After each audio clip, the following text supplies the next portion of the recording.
يا أهلًا وسهلًا بحضراتكم في فيديو جديد، وحشتوني جدًا. في الفيديو ده هنبدأ مع بعض ورشة هاسميها لسه الاسم جاي في دماغي دلوقتي، ورشة إعادة تصليح النفس أو الذات، ودي هتكون كده فيديوهات مجمّعة، مش عارف قد إيه بالضبط، ولكن هتكون سلسلة زي كورس كده مكثّف وسلسلة مترتبة على بعضها. وفي أول فيديو في السلسلة أو في الورشة دي، اللي أنت لو خدتها على بعضها كده وأنتِ لو خدتيها على بعضها هتبقى حاجة زي مضاد حيوي كده مكثّف جدًا، هيفرق كتير ومتأكد إن هو هيشفي كتير لو قدرنا إن إحنا نطبّق ال ال التعاليم اللي في الورشة دي. في الفيديو ده هنتكلم مع بعض عن التقبُّل، من أكتر الحاجات في التعاليم النفسية وفي علم النفس اللي بيُنادى بيها فكرة التقبُّل. فأول فكرة بتيجي في دماغك يا عم أتقبّل إيه؟ إزاي هاتقبّل الحاجة اللي ما حدّش يقدر يقبلها دي؟ ومين قال لك بقى إن هو ده التقبُّل؟ التقبُّل مش معناه تقبُّل الوِحِش. فأنت وأنت حتى بتتلقّى الفكرة الدينية دي أكيد استغربت، وأنتِ أكيد استغربتِ. يعني أنا ابني مات، وده بيقول لي عشان تبقى في صحّة جيدة اتقبّلي الموضوع ده، وخلّي عندِك تقبُّل لنَفْسِك، وأنا ابني مات وأنا حاسّة إن أنا مش طايقة حد وعايزة أنتحر دلوقتي، وده يقول لي تقبُّل، فالموضوع مش كده. فأكيد يعني فكرة التقبُّل مش اللي هو اتقبّلي الحاجة السيئة دي، ما حدّش بينفي إن في حاجات بتبقى شيء مُفزع ممكن يحصل مثلًا في حياة البني آدم، ففكرة طفولية أوي إن أنا أقول لك اقبله، يعني ارضى بيه، حبّه، فكر الرضا. أقول لك ارضى باللي ربنا كتبه، فتقول من جواك صح أنا بارضى الحمد لله باللي ربنا كتبه، ومن جواك حاجة بتقول لك أنا مش راضي، لأ طبعًا أنا مش قادر أعيش كده. مش معنى بقى إن إحنا نخبّي الحاجة دي جوانا، أنت مش راضي من جواك، إنك بقى تضحك على نفسك وتقول لأ أنا راضي، فتقول لأ ده الرضا طلع التقبُّل مش بيفيد حاجة، ولسه صحتي النفسية وحشة، ما أنت عشان مش بتتقبّل ولا حاجة، وأصلًا فاهمين التقبُّل غلط. طب كل ده أنا عمّال أقول الفهم الخاطئ للتقبُّل، إيه بقى التقبُّل؟ يعني إن أنا أتقبّل الحاجة، قصدك إن أنا أتقبّل الحاجة الوحشة، ده اللي هيعمل لي transformation أو عملية تحوّل نفسي. لأ مش ده التقبُّل. التقبُّل معناه إني ما أحكمش أصلًا على الحاجة بإنها وحشة، مش قصدي إنك الموقف اللي مسبب لك معاناة ده أيًا كان هو إيه، أيًا كان موقفك في الحياة، مش قصدي إن أنت تشوفه إن هو مش وِحِش، هو سيء وبيسبب لي ألم، بس المطلوب عشان تطبّق التقبُّل ده صح، لازم وعيك يعلى شوية، فتشوف حقيقة ما كنتش شايفها قبل كده، وتشوف حقيقة ما كنتيش شايفاها قبل كده، اللي هي إيه؟ اللي هي إني أنا عقلي شايف إن الموقف ده هو اللي سبب لي ألم، يعني الموقف بيحصل وعقلي بيدّي معنى للموقف ده، المثير الخارجي ده، وبعدين المعنى هو اللي بيعمل جوايا استجابة. ثواني بقى، الألم في حد ذاته يعني مثلًا أنا خسرت حاجة هاحس بألم، خسرت حد عزيز عليَّ هاحس بألم. الألم ده لحد دلوقتي كده مش معاناة، لأ ده عادي إحساس بييجي وبيروح،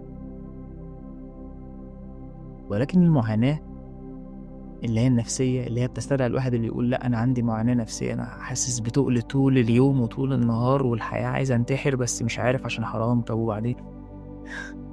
قصدي المعاناة دي، اللي يحوّل الألم لمعاناة إنك تفتكر إن ده موقف وِحِش حصل لك، حصل لي، هي دي.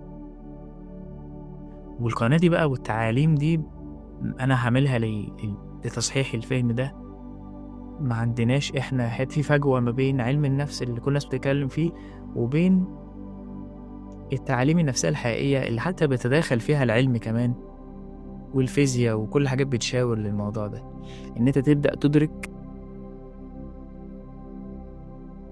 نفسك بطريقة تخليك تتألم بس ما تعانيش. يعني إيه؟ يعني إحنا نتوغل بقى في اللحظة اللي عقلنا أصلا بيحكم فيها على الأشياء الحياة الخارجية وبيقيمها. ما تدقق أوي في الموضوع هتلاقي نفسك إن أنت من البداية يوميا على مدار اليوم بتقيم الأحداث الخارجية، ودي ده موقف حلو بنسبة 1/10، وده موقف حلو بنسبة 50%، وده موقف وحش بنسبة مثلا 100%. انت بتقيس بالنسبة لإيه؟ اسأل نفسك السؤال ده. هتقول لي يا نادر بالنسبة ليا لمصلحتي. هقول لك ماشي يا عم، انت عارف مصلحتك؟ مين قال لك انك عارف مصلحتك؟ هتقول لي يا نادر عقلي قال لي كده. اقول لك ماشي يا عم، بناء على ايه؟ عقلك ذكي 100%؟ مفيهوش غلطة؟ انت متأكد انك صح؟ عقلك مش مشروط باللي انت شفته في حياتك؟ انت عارف الحلو من الوحش؟ فهتلاقي نفسك اصلا انت باني حياتك على مغالطات كتير متبرمج عليها من وانت صغير. عمرك ما بصيت كده، ما وقفتش فجأة تقول ايه ده، هو انا عايش كده صح؟ عايش كده؟ هو فعلا الحياة زي ما انا شايفها، ولا يمكن هي انا شايف حاجة صورة خيالية في دماغي والواقع حاجة تانية؟ البصة دي هي بداية النمو وبداية التطور. هتلاقي ان طول اليوم احنا مش بنشوف الحياة كحقيقتها، كعبارة عن تدفق دائم، لا احنا بنشوفها ككتل. فانت طول الوقت انت مش هنا، انت يا اما زعلان على كتلة معينة في الماضي، طبعا الكتلة دي ما فيهاش روح، ما فيهاش حياة، هي صورة خيالية في دماغك انت مش عايزها، وهي اصلا في الماضي واصلا صورة خيالية. فبالتالي تبقى طول الوقت شايل الطوبة او الحجر ده ومش متقبله. هنا بقى فكرة التقبل استحالة. مش قصدي انا بقى اتقبل حاجة دي، لا، تتقبل فكرة ان عقلك مشروط ومتبرمج انه يعمل الحركة دي. يعني انا بتقبل الحدث، بمعنى بتقبل اللي عقلي شايف ان الحاجة دي وحشة بناء على اللي هو يعرفه، وبناء على اللي هو متبرمج عليه. فدي بداية التحول. المعاناة النفسية عمرها ما هتنتهي عندك وعندك طول ما انت فاهم ان انا بعيش الحياة والمفروض ان الحياة تمتعني. ولو الحياة بتسبب لي ألم، لو أنا حاسس بألم دلوقتي يبقى الحياة وحشة. ده كده أنا خليت نفسي محور الكون. حتى لو أنت ضحية، أنت مش فاهم الحياة بتحصل إزاي ومش شايف، أنت بس متبرمج على إن أنا حاسس بإحساس وحش يبقى فيه مشكلة ومش عارف أتصرف إزاي. فكل حاجة هقولها بقى في الفيديوهات دي وفي القناة دي عامة عن تتصرف إزاي، لازم في حاجات كتير تكون فاهمها ما كنتش فاهمها قبل كده. يعني حتة إن عقلي بيشوف الحياة حسب المشاعر، دي حاجة أنا ما كنتش فاهمها قبل كده.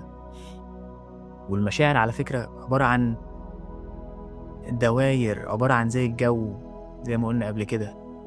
فأنا عارف إن الجو دلوقتي أنا شايف الدنيا كئيبة، بس إحساسي بإن دي حاجة مش دايمة وإن دي حاجة لازم تحصل مخليني بقى كل الأفكار اللي عمال يقولها دي أنا عارف إنها أفكار هبلة وإن فعلا الحياة مش كئيبة ولا حاجة. أنا بس حاسس كده إن المشاعر متقلبة ودايما في حالة حركة ودوران.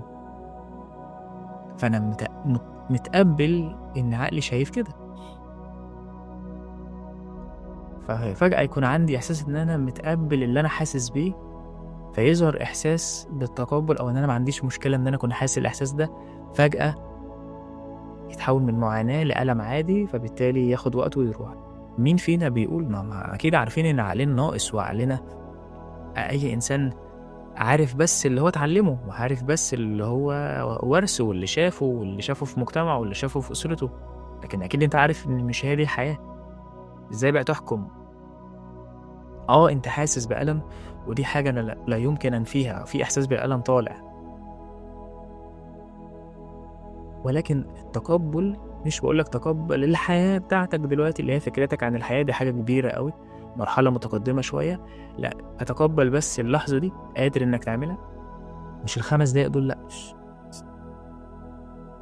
اللحظة دي بس. أقول لك على سر، هتعرفه لوحدك بعدين، هتعرفيه لوحدك، استحالة تكون اللحظة دي مؤلمة، صعبت تروح لها.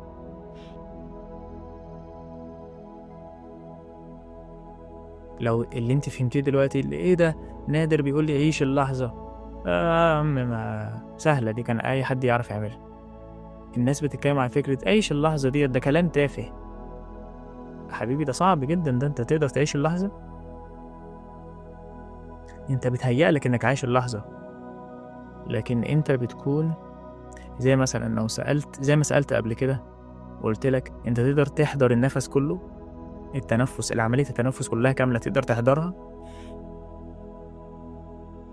أنت فاكر إن الدنيا ثابتة، إن أنت قاعد دلوقتي والكون ثابت، أنت حاسس بكده، كده أنت مش واصل للحظة دي اللي هي بتتدفق، فأنت لو بتتدفق معاه يبقى في إحساس من الletting go أو الاسترخاء أو إنك سايب نفسك. نيجي تاني لموضوع النفس، أنا بيتهيأ لي إن أنا باتنفس يا نادر أنا واعي بالنفس كله لكن لأ، لو بطأنا شوية هتلاقي نفسك استحالة تكون واعي بالنفس كله في نفس اللحظة في نفس الوقت، أنت لازم تبدأ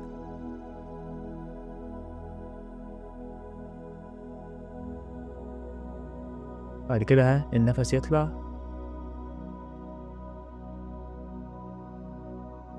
أنت بقى في حالة لا وعي، أنت مفكر إن أنت واعي بالفكرة اللي في دماغك بس، انتباهك في فكرتك عن الحياة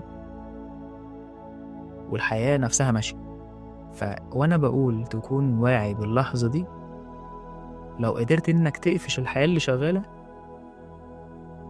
وتتدفق معاها بقى،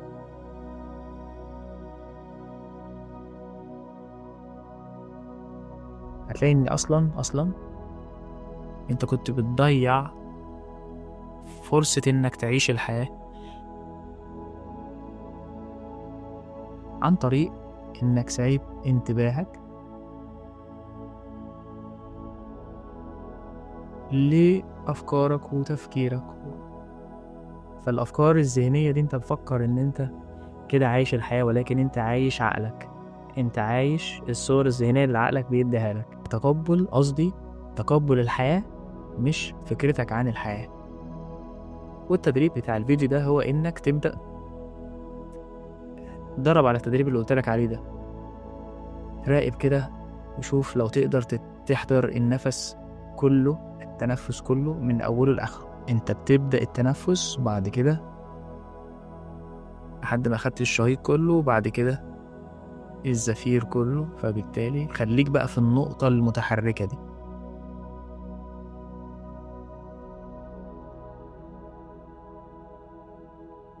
أنا نادر رجب باشكركم جدًا، جدًا على المشاهدة، وأشوفكم على خير في الفيديو التاني في الورشة بتاعتنا، وسلام.